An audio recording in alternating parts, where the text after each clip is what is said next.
Copies है criminal law की वो जलाई जाएंगी। ये हमारा दूसरा कार्यक्रम होगा।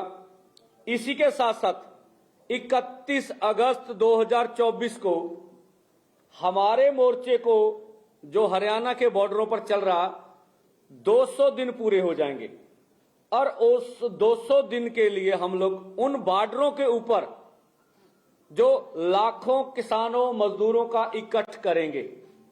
इसके लिए आपके माध्यम से अपील भी करते पूरा पंजाब, हरियाणा, हिमाचल, यूपी, राजस्थान सभी को कि जब 200 दिन पूरे हो 31 अगस्त को तो ज्यादा से ज्यादा संख्या में लोग बॉर्डरों के ऊपर पहुंचे, वो खनौरी हो, शंभू हो और अन्य कोई बॉर्डर हो, अधिक से अधिक लोग पहुंचे। इसी के साथ साथ 1 सितंबर को यूपी में दोनों फोरमों की महारैली होने जा रही है, संभल में, इसकी जगह है संभल। इसी के साथ साथ हरियाणा में 2 बड़ी महापंचायतें, बड़ी महारैलियां की जाएंगी। एक रैली है 15 सितंबर को, ये जींद जिला है जहां हम लोग कर रहे हैं कार्यक्रम। दूसरी रैली 22 सितंबर को पिपली में होगी। ये 2 बड़ी रैलियां हम लोग हरियाणा में सितंबर में करने जा रहे हैं। मैंने लगभग ये कार्यक्रम आपको बताने थे, आपके समक्ष रख दिए ये कार्यक्रम। और बस एक ही बात, आज आशीष मिश्रा मोनू जिसको बोलते हैं, उसकी जमानत हो गई। जो किसानों का कातिल था, जिन्होंने किसानों के ऊपर गाड़ियां चढ़ा के उनको कत्ल किया था, इस फैसले की हम निंदा करते हैं। इस तरह के लोगों को जमानत नहीं मिलनी चाहिए और इस तरह के लोग जेल के बीच जाने चाहिए। इसके इंसाफ के लिए लड़ाई हम जारी रखेंगे। आगे का कार्यक्रम डलेवाल जी बताएंगे। सभी सत्कारयोग पत्रकार भाइयों, आज की प्रेस कॉन्फ्रेंस का जो मेन वजह, आज यहां पे हम क्यों इकट्ठे हुए, कॉन्स्टिट्यूशन क्लब में ये प्रोग्राम जो हुआ वो क्या था, वो मेनली वो बात आपके माध्यम से पूरे देश के लोगों के पास जानी चाहिए, सरकार के पास जानी चाहिए। वो मेन वजह ये थी कि हम लोग लंबे समय से जो किसान हैं, ये हमारी डिमांड है कि एमएसपी की गारंटी का कानून दिया जाए। लेकिन सरकार और सरकार का अपने ही कुछ एक्सपर्ट इस बात को इस तरीके से लोगों के सामने पेश कर रहे हैं कि अगर एमएसपी की गारंटी का कानून आ गया तो हमारे देश की अर्थव्यवस्था के ऊपर बहुत बड़ा बोझ पड़ेगा। लगभग 17.5 लाख करोड़ रुपया एक्स्ट्रा चाहिए उसके लिए। इसको एक्सपोज करने के लिए हमारे साथ आज यहां पे 3 एक्सपर्ट आए थे, अर्थशास्त्री आए थे, जिनमें प्रकाश कामारेड्डी जी कर्नाटका से, देवेंद्र शर्मा जी पंजाब से और सोमपाल शास्त्री जी, जिन्होंने इस सरकारों के अंदर रहकर बहुत कुछ देखा, बहुत कुछ जाना। ये तीनों एक्सपर्टों ने यहां पे आज इस बात को क्लियर कर दिया, स्पष्ट कर दिया कि एमएसपी की गारंटी का कानून देने के मामले में जो अफवाहें फैलाई जा रही हैं, खजाने के ऊपर बोझ पड़ेगा, अर्थव्यवस्था के ऊपर बोझ पड़ेगा, ये बिल्कुल झूठ है।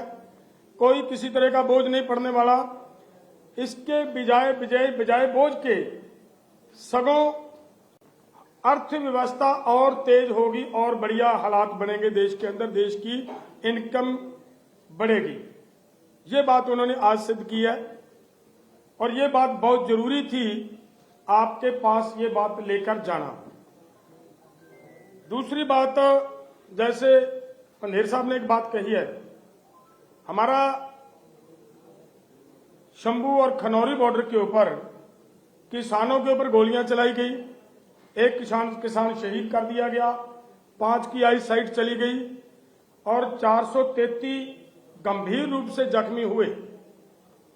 इतना कुछ होने के बावजूद ये हुआ कि हमारे कुछ लोगों ने जो पीआईएल डाली गई हाई कोर्ट के अंदर, उस हाई कोर्ट ने हरियाणा के ही एक अधिकारी को उसकी जांच सौंप दी गई है, और जो जांच सौंपी गई है जैसे हरियाणा के अधिकारी को, उससे पहले कि मैं एक छोटी बात आपके ध्यान में लाऊं तो आप समझोगे कि हम ये बात क्यों कह रहे हैं। हमारी Punjab and Haryana high court की ओर से यह कहा गया कि एक रिटायर्ड जज की अध्यक्षता के अंदर एक कमीशन बनेगा और वो कमीशन जांच करेगा कि ये क्या हुआ, वहां पे क्या एक्सेस फोर्स यूज किए गए, शुभकर्ण की डेथ जो हुई है वो कहां हुई, क्या है, कौन उसकी जांच करेगा। जब ये बात आई तब क्या हुआ था, हरियाणा गवर्नमेंट सुप्रीम कोर्ट जाती है और ये कहती है कि अगर इस कमीशन ने इस पूरे घटनाक्रम की जांच की तो हमारे ऑफिसर्स का मोरल डाउन होगा। इंपॉर्टेंट बात यह है। और उसी के साथ एक बात और कही गई कि अगर यह जांच होती है तब भविष्य में कोई भी अधिकारी किसी तरह किसी लोगों के ऊपर गोली चलाने से हिचकिचाएगा। सबसे बड़ी बात तो यह है कि जो सरकार सुप्रीम कोर्ट में जाकर उस इन्वेस्टिगेशन को रोकना चाहती है, उसी सरकार के अधिकारी अगर उसकी इन्वेस्टिगेशन करेंगे तो इंसाफ कहां से मिलेगा। और आगे जो पंडेर साहब ने बात कही, 2 एसएसपी उन्होंने सिलेक्ट किया है, एक मेरा ख्याल है आईजी सिलेक्ट किया गया है। अंदाजा लगाएं कि एक अधिकारी एक आईजी के खिलाफ रिपोर्ट दे पाएगा क्या। हमारी ये है कि हर हाल में हमारी मानयोग हाई कोर्ट इस बात के ऊपर संज्ञान ले कि किसी तरह का भी हरियाणा के अधिकारियों से अगर इंसाफ होगा तो वो इंसाफ नहीं मिल पाएगा लोगों को, और लोग वहां पे जाकर अपना इतराज, अपनी अगवाही, अपनी विटनेस भी नहीं दे पाएंगे, जो मुझे लग रहा है। तो इसके लिए हमारा ये है, तो इसी के लिए और बड़ी बात और इसमें शामिल हो जाती है कि वो उन्हीं अधिकारियों को हरियाणा गवर्नमेंट राष्ट्रपति अवार्ड के लिए सिलेक्ट कर देती है। तो इसका मतलब जिन अधिकारियों को अवार्ड के लिए सिलेक्ट किया जा रहा है, क्या उन अधिकारियों के खिलाफ कार्रवाई हरियाणा गवर्नमेंट की तरफ से होने की संभावना कहीं पे भी नजर नहीं आ रही। ये एक सीरियस मैटर है, इसलिए हमें उनके विरोध में ये लोग दिलाने।